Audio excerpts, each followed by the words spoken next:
Hello and welcome to podcast number 23 and another one of our World Cycling Championship specials. Firstly, I'd like to say thanks to all of our sponsors. So we are sponsored by North Star Roast, who provide coffee to all of our fans who pop by. We've had a few, none today because it's been pissing with rain. Lamazocco provided the machine, and Temper, a mattress like no other. So if you use the discount code cycling100 on www.temper.co.uk, you can get a £100 discount off a new mattress. Perfect, Callum, thanks. And we'll just touch on the news. I haven't given my bike back yet and they're still asking, so let's bang on with the podcast. Who are the guests today? We've got Dan Bigham on the podcast, just medalled in the mixed team time trial, won the bronze medal, so congratulations, Dan. Cheers, guys. And we've just literally come from the live podcast we've done at the Rafa pop-up. We weren't allowed to say Rafa pop-up, but now we will say No, we will, yeah. And Owen Duo wanted to sit in and join in. Well, I'm waiting to go for dinner, to be honest. Yeah. I can't believe you turned down the opportunity to sleep in a mobile camper. Yeah, well, originally when they said, "Oh, can you come up a day earlier for the World Champs?" Phil said, "Yeah, don't worry, we can sort accommodation for you if you want." I said, "Okay, that's the podcast must have a bit of money nowadays." Turned out the accommodation was sleeping in a camper van with 3 other blokes. So fortunately for me, on someone's driveway. So fortunately for me, GB let me go into the team accommodation a day earlier. Shout out to them. Cool. So Dan, initial impressions from podiuming at the World Championships, a home World Championships. Home World Champs. Yeah, it's pretty cool, to be honest. Yeah. Enjoyed it. Probably the hot seat was the best bit.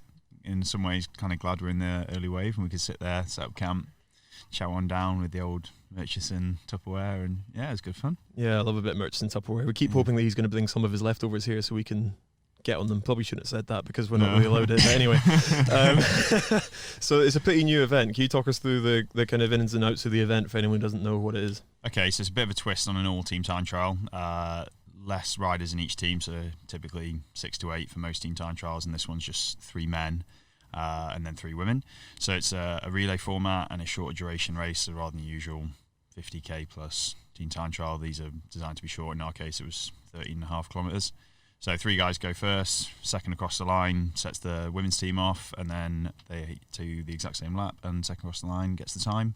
Combined time of the 2 is your time, and away you go, see how you place against everyone else. And there's, not to say that you guys aren't big names, but there's some pretty big names in terms of competitors in that field as well. Some absolute hitters. Tony Martin, Nils Pollitt, Jos van Emden. There's an Italian bloke as well. Elio Viviani. Yeah, there we go. Yeah. He did arrive at like 11 p.m. on Saturday night. His first lap of the course was Sunday morning, the day of competition. It was like, he's off his head. But then if he races, I guess he's racing because he's in good form. And so it's a bit of an unusual lineup for British cycling, I guess, because I don't know. I think, like, given our previous podcasts, we've had a few discussions about selection issues within the team and all that kind of stuff. So how did it feel a little bit odd to get the call up in this event? Yes and no. At first, yeah, I was a bit apprehensive. Like, are they just effectively trying to take me in and get me to optimise everyone, then pull me out last minute and trick someone else in? So it was a bit That's of a genuine worry. Concern. Oh, legitimately, yeah. Like, in some ways, a similar thing happened out in the Commonwealth Games where I thought I was in a good place for the time trial, and then they put Ian Bibby in instead, and he did a decent ride, but I personally felt I could have, been up there, c'est la vie. But yeah, it quickly became fairly transparent about what the plan was and why they'd approached myself and John and Harry, that the course pretty much suits team, as I think we demonstrated. So it's fairly short. It was 18 minutes, and just real punchy. So you're pretty much doing 500 watts every time you turn anyway. So it's pretty close to team suit kind of power, and then recover under descents and repeat. And it looked pretty grim out there. Like, you didn't have your visors on your special helmets or anything like that. So how was it riding down there? Good atmosphere apart from the weather and all that kind of stuff? I'll just kind of take it in. I think in like road races you can kind of absorb what's going on and see people and cheer and high five random people on climbs and whatever, but wasn't quite the time for it this time. But it was fairly busy, all things considered, with the weather and everything else, and we'd never ridden it in the wet, and we'd done like 7 or 8 different days here in preparation. That probably played into our favour, that we still knew every corner inside out, so when it came down to it and it was wet, we were pretty confident. And I mean, John's a bit nervous around me and Harry kind of chucking it in on random blind bends. Yeah, I saw that on Twitter. There's a few instances where they said there goes, I don't know, Fearless Dan or whatever, going down corners basically, and John's a good couple lengths off the back basically. Yeah, at the end of the day he's come to it, relatively speaking, a bit late, whereas myself and Harry probably have more of a background in that kind of thing. I mean, Harry's a bit of a demon on the old Tour series, which. Well, I think John's word was even Harry had a bit of a gap off the back. Yeah. I did. Yeah, I threw caution to wind, I think, on a few corners and thought, fuck it, if we're going to win, we're only going to win it by. Well, it paid off, I guess. Yeah, true that. Close. And I don't know if we're allowed to talk about this. If we're not, we'll take it out. But there's a pretty special somebody in the team as well. Oh yeah, made that off. Yeah. Okay, we're allowed to talk about it. Good, nice. I should be happy with that. Yeah, so Joss was a reserve until about 2 weeks ago. Pfeiffer Georgia was in the squad, and she had a crash, I think, and got a concussion, so couldn't ride. Joss got pulled in, and yeah, I think she did awesome all round, really. Did you not see they had a bit of a special moment on the podium? Yeah, I did see that. Yeah. That was pretty nice. Well, I went for the kiss and didn't get one. You didn't get one? You not see got it? pied? Yeah. That was on camera as well. Mate, if you're going to go for the kiss on the podium, it needs to be guaranteed, locked in. You thought it was? They'd cut away UCI, got to keep it PG, ain't they? They have. And obviously, because Dan's really high up in the UCI as well. Oh, he was going wild at me. I had my phone up there, and supposedly that's like a big no-no. 5,000 Swiss franc fine. You guys always having issues on the podium, whether it's hats or phones or kisses or anything like that. Yeah, you can't win, can you? They hate us. You need to loosen up a bit. You're not allowed UCI. your phone on the podium? No. Why is that? Don't know, just like you're not allowed sunglasses on a podium, not allowed a hat, not allowed political paraphernalia, I guess, flags, none of that shit. You should have had a sign up, safe hoop watt bike or something like that. On a different note, how's the fight for that going? Lepartier still hasn't answered his email, so who knows. I got speaking with a guy who's on the track commission for New Zealand just the other day when they had their second meeting here. I put all my worries to him, and he seemed a bit more open to it all, but I mean, it still seems like they're ploughing ahead with their silly plans. Yeah, no, fair enough. I think we all, even Duel, I don't know even why I said even Duel, but Duel thinks I think it's a bit of a shame to have I think it's daft us, because it just reduces the level of competition. It's just, and I don't see for what gain either. No, it doesn't make any sense. No. Why would you take money out of the sport? Yeah. It's silly. It does seem pretty illogical. I mean, they're talking about this new World Series, World League thing, whatever you want to call it, but it does sound like you still have to represent your nation, you still have to be selected, and it's primarily going to be bunch events anyway. So you think, so say for instance, if Hoob Watt Bike isn't allowed to exist anymore, do you think events like this could be something that you guys take on a little bit more? Oh, definitely. I think that's the way it'll go. We'll try and move a lot of our sort of technology and thoughts and sponsorship across to the road side of things. And so there's still this kind of silver lining there a little bit. Yeah, at the end of the day, you want an outlet to use that, whether it is just riding your bike or being a bit of a nerd, then it'll be more on the road. I mean, even in the mixed team time trial, you actually put away some decent teams, didn't you? Yeah. Like you three. I mean that was our first point, but yeah. That's fine. Yeah, let's revisit it. We beat Tony Martin. Let's go back to that again, yeah. Well, you actually have a decent chance to probably do well in these World League races. Yeah, I think if you can prepare well for it, definitely. And that was something I think we really, really focused on literally pulling apart every single bit of the course. And we knew even down to who was changing exactly at what point around what pothole or what manhole or whatever it might be. I think we barely put a foot wrong. And she took it to that level of extreme then, basically, like full course recce and full like targeted that. Yeah, so GoPro'd every single recce on bikes and on the car. We'd run No Show Connect, so we knew all like the aero drafting data. We had some really good elevation profile data, and then from that just popped it into it was a MATLAB model, not a spreadsheet model, but which basically you can kind of. I'll go into loads of detail, iteratively calculate the optimal power distribution for someone's CDA power profile. Daniel, we're getting to the technical again. Yeah, I'm enjoying it. That's what I'm here for, yeah. We had to get Johnny Whale to explain what CDA actually was in the last podcast. He couldn't manage either, to be honest. I got asked that on another podcast the other day. Oh, yeah. Yeah, but anyway. The upshot is you get a profile of the power that you should ride at, the speed you will get for that at every single point throughout the course, and then you can split it out and be like, well, if person behind drafts this efficiently and the man 3 drafts at another level of efficiency, you can figure out what power they're doing and then how much do they recover their anaerobic tank, therefore how hard can they go later on in the race. And it's just iterative steps throughout until you end up with the right people in the right order doing the right corners and the right climbs, and that makes sense. Did you understand any of that? Yeah. Did you apply that to all the women's side of the stuff as well? Not so much, primarily because the team didn't get together until 2 weeks out, whereas we had like 6 weeks notice, so it was relatively easy. But then a lot of that they took on themselves on, okay, well, who's the best descender, who's the best climber, and then we gave them power targets for each segment, but only Joss rides to power. Lauren and Anna don't have power meters and haven't ever, which is a bit of a nightmare for someone like me. What did you think about the incorporation of a mixed gender event? Do you think this is quite a good format? Because the UCI have tried it before with mixed team sprint, and that didn't really work out that well. Do you think Have they done that before? They have done Yeah. that before, yeah. They did Mixed Madison as But well. that was Mixed Madison, yeah. junior event. Yeah, Well, that was the trial for them, Yeah, basically, yeah. I don't think you can race head to head. Mm. It'd be a bit silly, for example, to say, right, you're all racing as a 6-man team. Unless and you're Chloe Dygart. Yeah, unless Chloe Dygart and she drops us all. But anyway, you can't race head to head because there is that disparity across the sexes. However, I think it's nice that you can join them together and everyone acts and kind of comes together as a team. And also there's a bit of sort of knowledge transfer between the two, so we learn quite a bit from the girls and vice versa as well. So you kind of feel as a team, even though you're not riding out there on the course together. Just pulls everyone together really. What's this is a bit of a deep question, but like what's your kind of like take on the GB system now that they've kind of brought you back in and it's been a positive experience? As in has it been a positive experience? And previously it's been what I guess you'd describe yourself as a fairly negative experience. Yeah. Like how do you sit now in terms of the National Federation? Still on the fence probably. It's a different experience definitely. It was the roadside rather than the trackside, so different coaches, and I think that was probably half the reason. So they brought in Ian Cook and Andy Pink, which haven't traditionally been in that role, kind of as I guess an experience and a growth kind of thing. That it was an event that no one knew how it would go, so give it to some guys who are a bit fresh and can try something different without the worry of losing out on qualification for the Olympics or something else. So that was quite good, and they were really, really open and quite progressive on the whole approach of, well, yeah, it's new, go for it, see what we can do, and not kind of stick to some old school dogma of how it's always been done. It was So just in a previous podcast, you mentioned that you got told you had to choose between being an engineer or an athlete, I guess, or a rider. Yeah. So with this kind of new coaching setup, you felt as if that was broken down a little bit. Yeah, if anything, it was like, yeah, we need an engineer kind of in the role.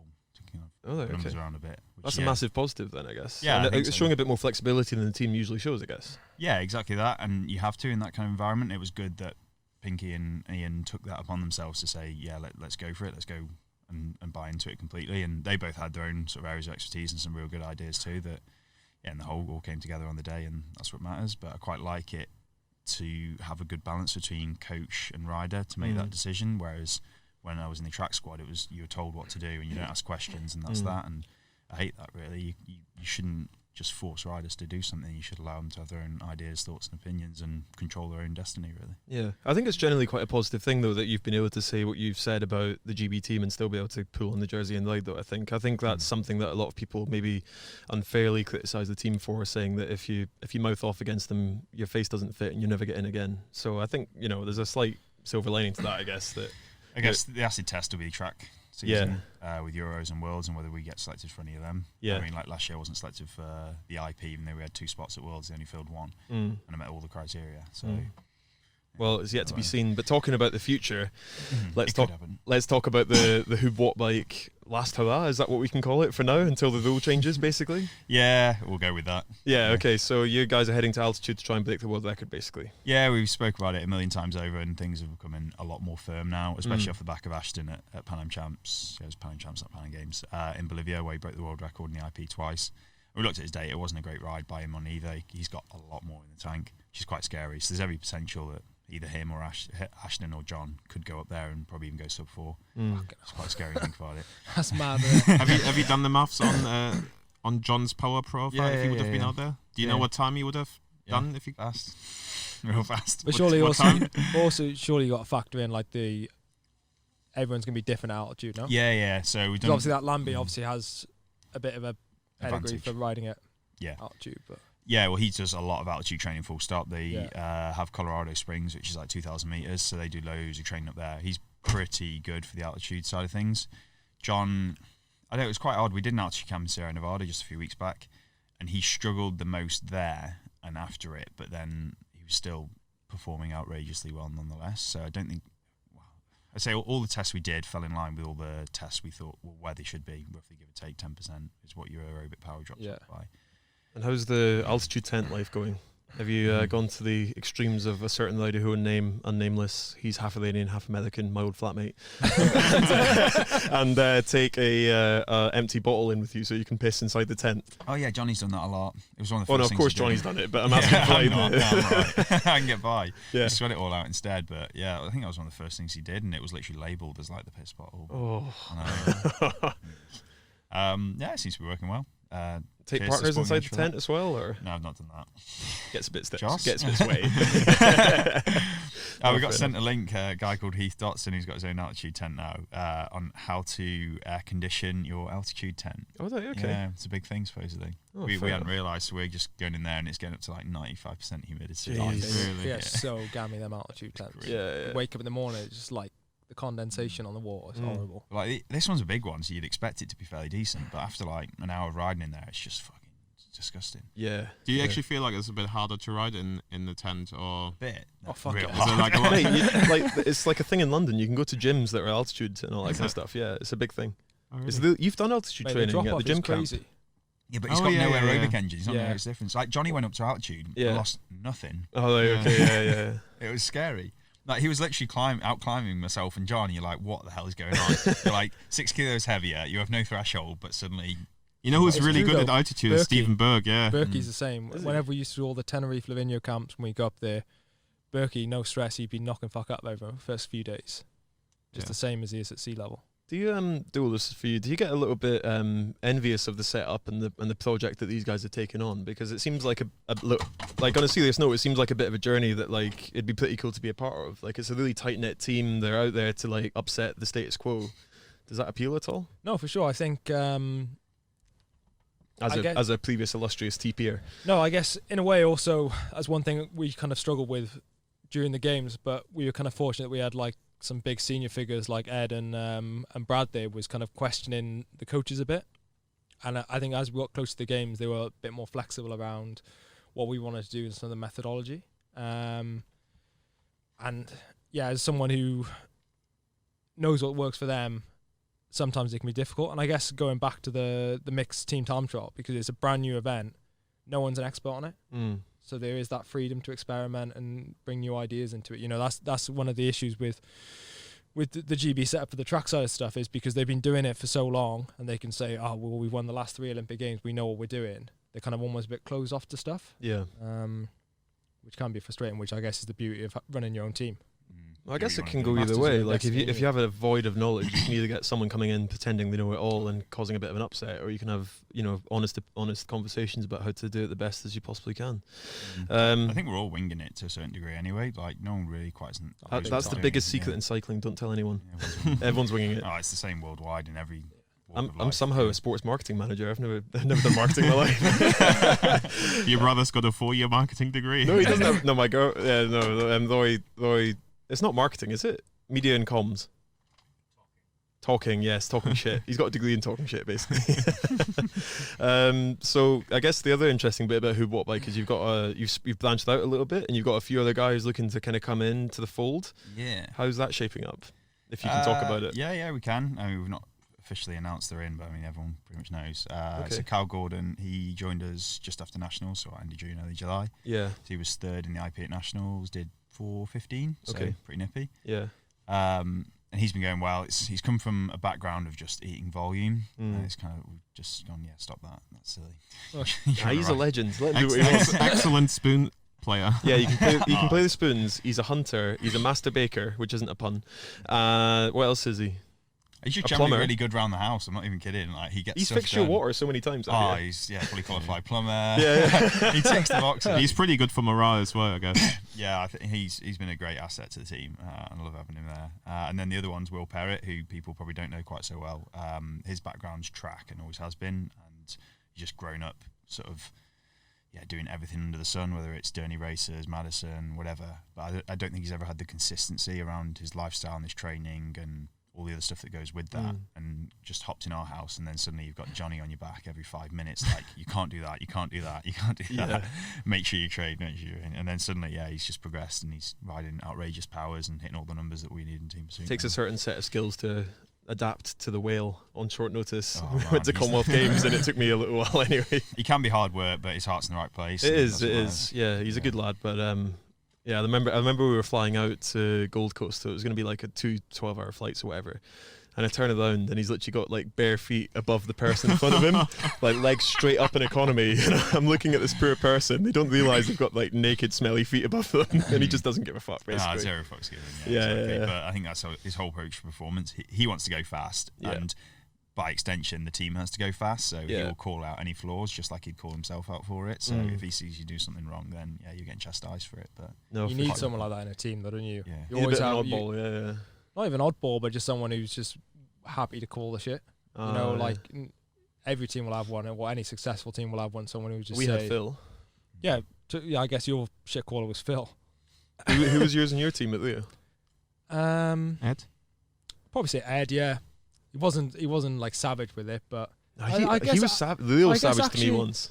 I guess Don't know everyone why. was. Yeah, I don't everyone know was why. pretty He was in a savage bad with mood or it. I something. remember I still remember Roasty Berkey got absolutely fucking roasted one time because he was Yeah. adamant that he should still be warming up on rollers. Oh, okay, yeah. Big discussions about that. And that boy can't load the rollers. Have you seen him load the rollers? It's like bouncy as anything. He's Oh, like, mate, he loves the rollers. Like Stephen Burke's the only person you'll ever see bring his own rollers into the velodrome. There's loads of rollers in there, but his ones are the right ones for warming up on. that And man's an enigma. He can't do it properly on the GB rollers. He has to have his own rollers, which are about 15 years old. And so going back to about the Team GB door possibly always being open, is the Who Bought Bike door open? Because to I guess everyone, the Olympic team's going to narrow a little bit in terms of male and female in the next few months. So could we see a few exiles heading your way yeah, possibly? always open. I mean, we've gone around trying to poach riders left, right, and centre. Oh, okay. Yeah. Oh, and that's the other thing. How's the lighting for that little micronation coming? We've had a few random offers here and there, but yeah, nothing Concrete. worthwhile, I'd say. Yeah. Okay, and just finally, what's the kind of date in for the altitude world record attempt? So everyone can follow April it. next year. April next year. Yeah. Cool. I've got an interesting fact actually that we had a canoeer on the podcast, Joe Clark, Yeah. and Dan went to school with him. Yeah, he's a year below me at school. Oh, what was he Yeah. like actually? This would be good. Oh, I think we got in a few fights, like proper. Did you? scraps, yeah. Oh, this is brilliant. We need to get him back on again. I can't even remember why. I think it was like year 10, year 11, something like that. Maybe Well, over a girl. He said he was a little shit in school, and then we tried to press him on it. So, like, Phil gave an example of how he used to smoke in school. I told him I made the home ec teacher cry, and then he was like, "Oh, I didn't do anything like that." Was he actually a little shit? Yeah. I think we were. Yeah. Well, I thought he was a bit of a dick, and Oh. I think he's sound. Obviously, gone into awesome things, and proper respect to that. But yeah, I remember back at school, I think I was like, he's a fucking knob, and he probably thought the same. Next podcast, get Bingham on, get Joe Clark on, and Blythe. Yeah, well, that's the thing. Are you down for a Blythe one-on-one? Oh, I'd love a Blythe one-on-one. Yeah. Yeah? Yeah, that'd be good. definitely. Okay, I think we can sort that out. I mean, Duel's already kind of stepped back a few steps from some of the stuff he said. I didn't step back at all. No, I'm just winding you up. Succeeded there. I Can we get the fucking party on hook, as line, well and while we're at sink. it? Yeah, well, we'll get you. Well, basically, you're one of our most controversial guests, so which won't be any surprise to most people. But if we get you and the party on, who's the president of the UCI, who's trying to ban hub walk bike, effectively, and if we get you and Blythe, Just get him running through people. Who's next? Who's next? we can line them up one by one and just see how it Big goes. mystery reveal. So yeah, basically, look out for the future. I'm sure we'll get Dan back on if we can set up an Alo Sox versus Alo Sox battle. Oh, Jesus Christ. What was the quote again? If you don't wear Alo Socks in the bunch, You're a stupid. fucking idiot. Oh, a fucking idiot. Okay, we're going stronger. I love it. Stupid idiot, I don't care. Yeah. Oh, God. And It'll be so- awkward to sit on. you can't take awkwardness, but I love it. No, I just I love hate sitting it. there and just seeing what's going to happen, He's getting basically. stressed. I mean, Thinking it's about not it, awkward. At the end of the day, the good thing about science, it's true whether you believe in it or not. Like, you can't avoid it. Well, you can try. You can Yeah. try. But it's always fun to see them try. Anyway, so what apart from the altitude stuff, what's next up for you? World Cup. So we've got Minsk in 6 weeks. Then Unlucky. Ooh, I Minsk know. is horrible. I know we've been there before. It's like Yeah. -14, but we did win last year and went real quick. Oh so- yeah, with the cowboy hats. Yeah. It's the only place I've ever left where I felt like I'm escaping. Johnny got arrested. Did he? What? Yeah, jaywalking. How did he manage that? Jaywalking. Oh. Yeah, he got away with his medal. That was it. They're like, oh, cyclist, you're right. I'll say this because I'm no longer on the team, but we actually got arrested in Canada as well for jumping the He fence didn't at get Niagara arrested. He Falls. got fined. No, we got arrested. We couldn't leave, so we were arrested by the police. Detained. He wasn't. He was a Of course, very Phil- friendly police officer. No, he wasn't to start with. You told the story before. And of course, Phil had nothing to do with it because he's Mr. Risk averse. Would never because do it was anything like so a very dangerous. slippery stone right on Niagara Falls, and There'd only been a couple of mishaps every month. Right. Anyway, so Dan, as usual, if you've got any shout outs to do, you can do them, and then we'll do the commercial bit, and then we'll sign off. Shout out to Mum. Yeah. Hey, Mrs. Bingham. Mrs.